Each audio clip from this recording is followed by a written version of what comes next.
Hello everybody, welcome back. So the title of this new series is called How Loyal Are My Visitors? Some of the points that we will learn throughout the next couple of videos include measuring visitor loyalty by email open rates and unsubscriptions. We're going to sort of further our consideration of segmentation. We're going to segment emails. We're going to measure the effect of a segmented email campaign to see which of our emails, which versions of these emails are the most effective. And we're going to continue that analysis using open rates and segmentation. We're going to see how we can embed some code into our email to know whether or not that email has been opened. And we're going to sort of combine that information with segmentation analysis to see just how effective our emails are, which ones are actually reaching those customers. And then as we always do, we're going to build our DivBusiness dashboard with the results of this analysis. We're going to interpret those results and go through any recommendations of further steps. So the title of this first video then is Measuring Visitor Loyalty by Email Open Rates and Unsubscriptions. I know it's a bit of a mouthful, but some of the points that we will cover include what sort of approaches are there to measuring visitor loyalty? How can we track visitor loyalty through email campaigns? It certainly is one very effective way to measure or get a feel for visitor loyalty. And the third question is, how can Google Analytics help you to track visitor loyalty through email open rates? So as we know, customers usually reach their decisions either to come to our site or buy something from our site through a series of steps. And so one of the things we want to know is, how did customers reach that decision? How were they reached? How did they find out about our product? And really the most important question, what are ways that they can be reached more effectively? As we saw before, UTM parameters are one very effective way that we can use in order to do that. So if you have two different versions of an email, one will include one UTM snippet, another version will include another UTM snippet, and using those together, we can know which version of that email is the most effective. It really helps us see where our users are coming from. Not just emails, but it can also be embedded into banner ads, social media posts. The possibilities are really endless. And essentially a way that we can use UTM parameters is we want to know exactly which campaign is most effective. So let's say there is email A and email B, and we send both emails out to our general public, and then we find that campaign A, those traffic keeps going up, where campaign B or email B is not very effective.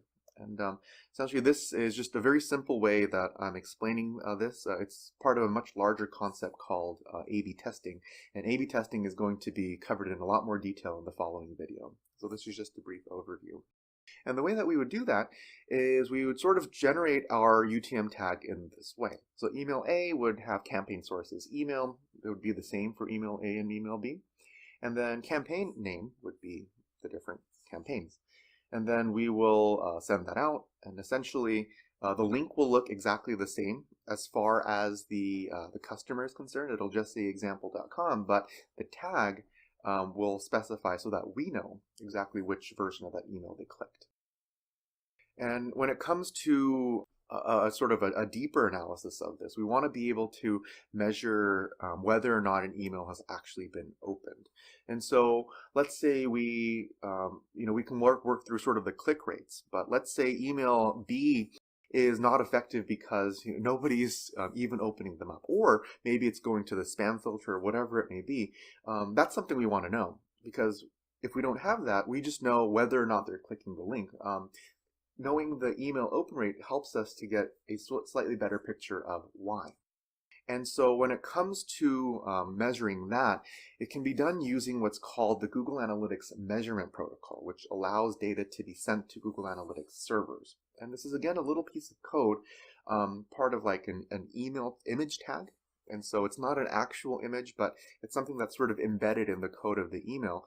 And it can measure whether or not somebody clicks inside an email, whether or not they open the email.